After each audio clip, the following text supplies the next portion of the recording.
మేమే పీక్కోవాలి, ఇప్పుడు బాత్రూమ్స్ మేమే గట్టిగా చేపించుకోవాలి. ఇంకా వర్కర్స్ అయితే ఏం పట్టించుకోరు, బాత్రూమ్స్ కూడా మేమే చేపించుకోవాలి. కుక్కర్ వచ్చి స్టేబుల్ మొత్తం చికా చేస్తారు.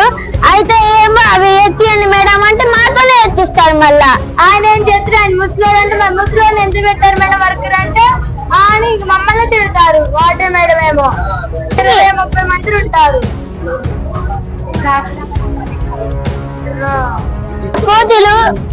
కోతులు అసలుకి గోళ్ళ గురించి చెప్తేనేమో ఒక్కరు పట్టించుకోరయ్యా, మేమే క్లీన్ చేసుకోవాలి. ఆ పాములు వచ్చినా ఎవరు పట్టించుకునే వాళ్ళు ఉన్నారు. ఒక రోజు అమ్మకి ఇక్కడ తేలుకుంటుంది, ఇంటికి పంపలేదామని ఇట్లానే కూర్చోబెట్టారు.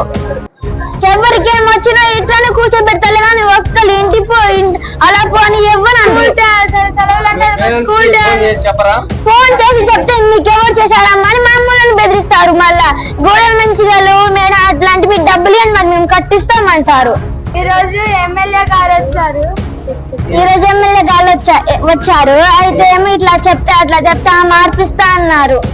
మార్పిస్తా అంటే సరే మాకు వాడిన వర్కర్ అయితే అస్సలు పోదు. వర్కర్స్ అయితే ఆముంటే కానీ అందరం తీసుకొచ్చుకొని వెళ్ళిపోతాం.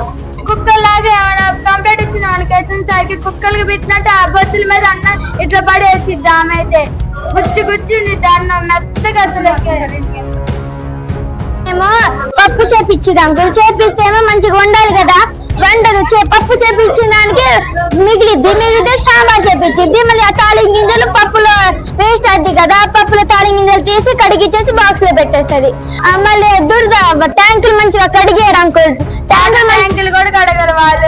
అడిగితేనేమో వెళ్ళు మొత్తం వస్తుంది, మళ్ళీ దురదలు వస్తున్నాయి మేడం. ఇంటికి పోతామంటే రాఖీ వస్తుంది కదా, దాన్ని అడ్డు పెట్టుకుని ఇలాంటి యాక్టింగ్లు చేస్తున్నారు కదా అని మళ్ళీ తిడతారు మమ్మల్ని. మళ్ళీ అక్కడ కూర్చున్నా అటెండెన్స్ కి రాలేదని మళ్ళీ ఇక్కడ కొడతారు గోళ్ళ మీద.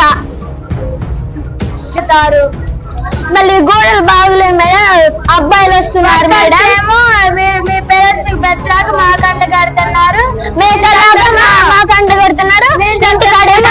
ఇక్కడేమో పులి మీరు చాలా మీరు రోడ్ యాక్షన్ లో ఆపమంటది ఆ వార్డెన్ మళ్ళీ.